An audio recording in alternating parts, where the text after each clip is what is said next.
You ever wonder how much of the world you live in is shaped by what's already been done to you? How much of your life is written for you before you even take a breath? Take a moment. Think about it. You're born, and from the start, people see you a certain way. They make assumptions. They label you before they even know your name. It's like a script that gets handed to you the minute you step out into the world. Now imagine, for a second, you've defied every expectation. You've climbed over every obstacle. You've fought, bled, and sacrificed just to be seen as more than the color of your skin. And yet, even then, you still have to fight.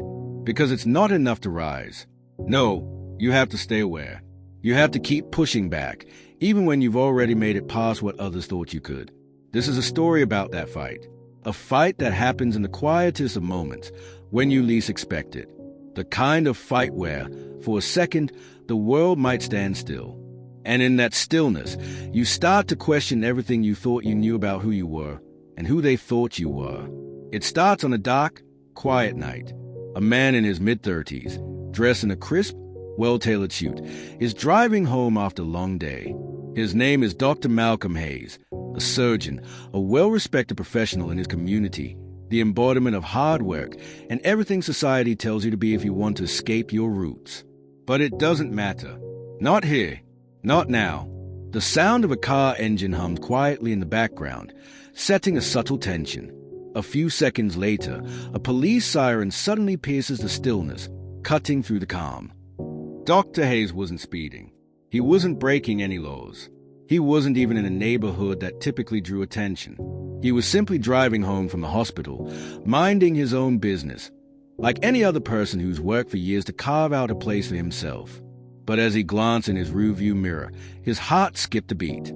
The blue and red lights were flashing behind him, a common sight in the city, but always a threat for black men like him. His fingers tightened around the steering wheel. You see, Dr. Hayes knew the routine. He'd lived it. Even though his white coat and stethoscope spoke volumes about his education, about his success, it didn't matter when the officer in the rearview mirror saw nothing but a black man driving at night. And so, with the same practiced calm that he used when facing a room full of anxious patients, he pulled over. He rolled down the window, both hands on the wheel, visible, his breath steady. The officer stepped out of his car, a middle-aged man with a tired, cynical look in his eyes. He walked toward the vehicle, the cold air carrying the weight of unspoken tension between them. License and registration. The officer barked. Dr. Hayes nodded, moving deliberately to reach for his documents. His movements were measured, not too fast, not too slow. But the officer's eyes never left him. Dr. Hayes could feel the scrutiny, could feel the weight of years of suspicion. "Everything okay, officer?" Dr. Hayes asked, his voice calm but with an edge of caution. The officer didn't answer. He just stared at Dr. Hayes for a long moment, as if trying to see past the suit, past the professional facade, past the identity Dr. Hayes had worked so hard to build. And then, something strange happened. The officer's hand hovered over the radio, and he spoke into it, his words sharp and clipped. "Need backup. Possible situation here. Stay close." Dr. Hayes' brow furrowed. Backup? What was going on? He had been pulled over hundreds of times for minor things. This was different. He could feel it in the air. He sat there, waiting, trying not to let the anxiety seep into his body. And then, as if on cue, the officer came back to his window. But this time, something in his eyes had changed. There was no longer just suspicion. There was fear. The officer took a deep breath and looked down at the driver's license in his hand. His face shifted, an expression of panic creeping in, his eyes wide. He checked the name once, twice, then fumbled with the radio again, speaking more urgently this time. "Send backup. Now!" It was at that moment, when the officer checked Dr. Hayes' name, that the world tilted ever so slightly for both of them. Dr. Hayes knew something was wrong, but he couldn't place it. Why was the officer so nervous? Why was backup being called for someone who was, by all accounts, just an ordinary man driving home? The officer stepped back, then turned to Dr. Hayes. "Stay in the car," he ordered, his voice shaking slightly. And in that moment, Dr. Hayes had a feeling, the kind of feeling that tightens your chest and twists your stomach. What was happening? What had he missed? The sound of more police sirens could be heard in the distance, growing louder. Dr. Hayes' mind raced.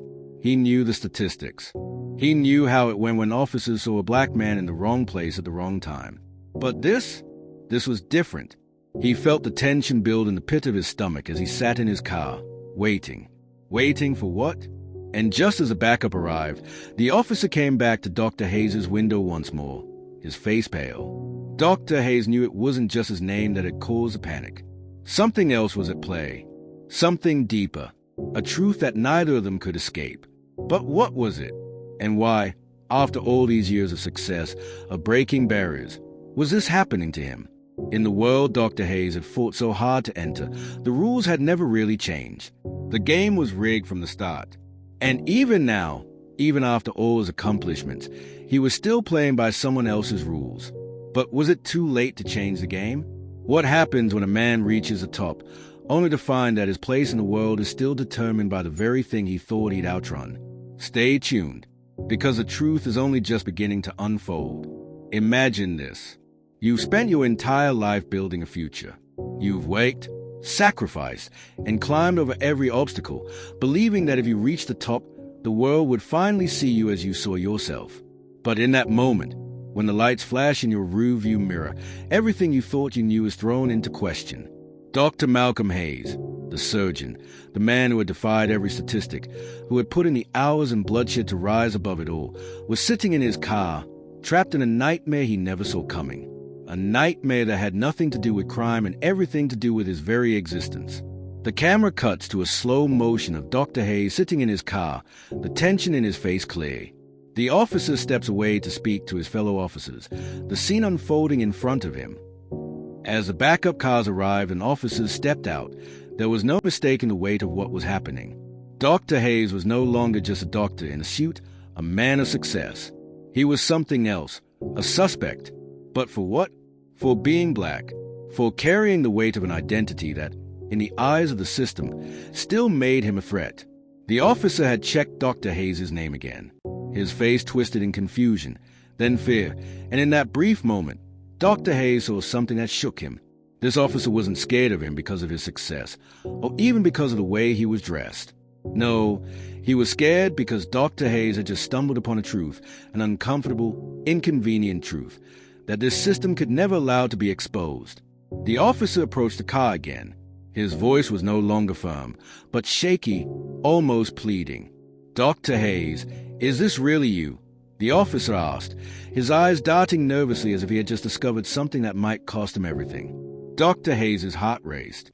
The officer was afraid. But Dr. Hayes? He was confused.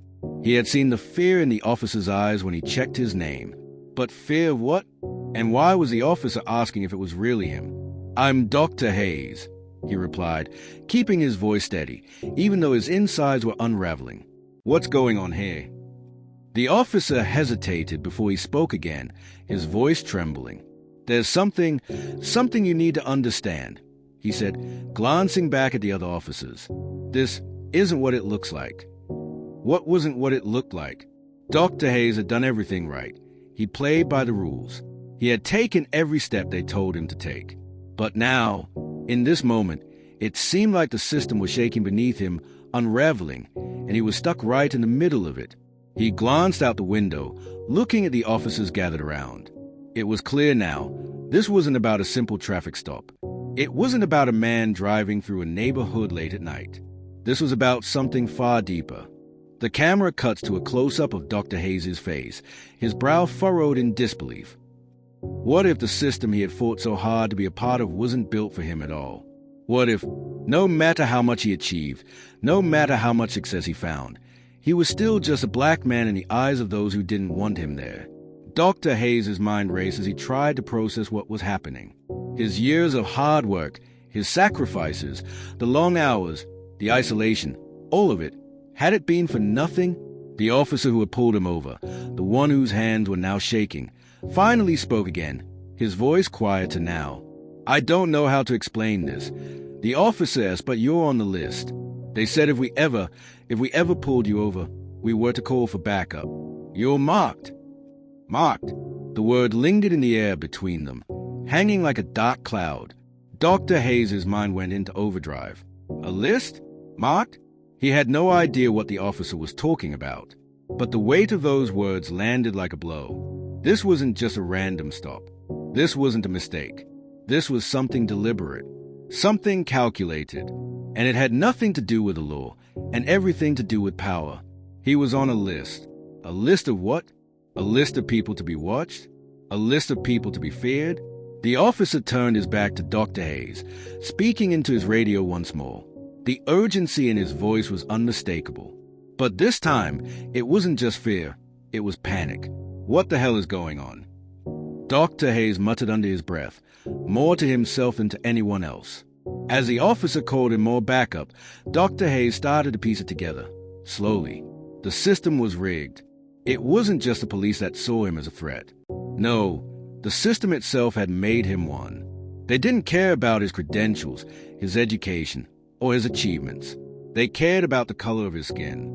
And no matter how far he climbed, no matter how many lives he saved in that operating room, he would always be seen as a problem, an exception to the rule. But still, a problem. But what was the list? Who had created it? And more importantly, why was he on it? Suddenly, a cold, heavy realization hit him. The truth was darker than he had ever imagined. The truth about how deep this system ran. The truth about how far-reaching their control was. It wasn't just a matter of racing them all. It was about power, about control. And Dr. Hayes, he had unknowingly stepped into the middle of it. This wasn't just a matter of a traffic stop. It wasn't just about a doctor in a suit. This was about something much bigger. And Dr. Hayes was now at the center of it. As the backup cars surrounded him, his mind raced. He had spent his whole life thinking that if he just played by their rules, he could break free. But now, in this moment, he realized that the game had never been about winning. It had always been about survival. The officer turned to him, eyes wide, voice barely a whisper. Dr. Hayes, you don't understand. You're not supposed to be here. Not supposed to be here. The words echoed in Dr. Hayes' ears. And in that moment, he understood. It wasn't just about him. It was about all of them. And now, the question remained, what would happen next?